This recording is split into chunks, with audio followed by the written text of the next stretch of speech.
I remember this very clearly. Oh, I know which one you're... You do, right? Yeah, This was a guy who wrote about. in saying, basically was saying, I'm in love with this married woman, and she rebuffs every attempt I have to be polite and friendly to her. Wasn't that it? That was. And the answer? And we said, she's absolutely right. She's protecting her marriage. And if you really love her, then you stay as far away from her as you can. And what he was taking the more modern approach, which is, hey, let's just be friends.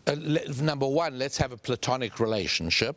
Just be friends. And number two, also, this is I know, he said this, I know my happiness lies with her. How can I not do anything? Because my happiness is the most important thing.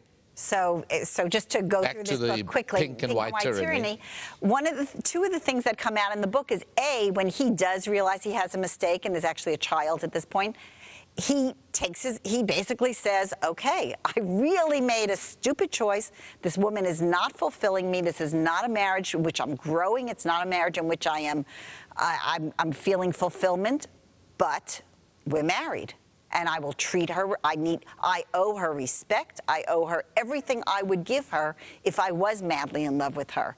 That's point A that comes out of the book, and I don't remember what point B is at this point. But the idea was that marriage, that when he understood the word marriage, is very different than most people today understand the word marriage.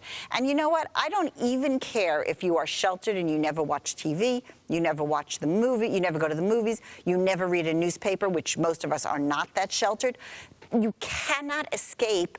Sometimes there's just in the air, in the very air of today, are foundations of marriage being shaken. Oh, you know, you can't walk out of a supermarket checkout line without seeing People magazine or Us magazine or National Enquirer or Globe. But even if you could, I think it's just that it's in the air. It's in the air. And so I really think it's worth going back and saying, well, what are the first principles I believe in? And that's something you should do before you ever go out for the first time with someone because you're thinking of marriage. You'd really better know what you think. What are your principles? What are your beliefs? What are you, and what do you need to articulate to another person so they have a chance to say, you know, that's not what I think. I mean, and it's funny because, look, this man made a terrible choice. And what was he thinking going to a marriage, saying, I'm going to change her?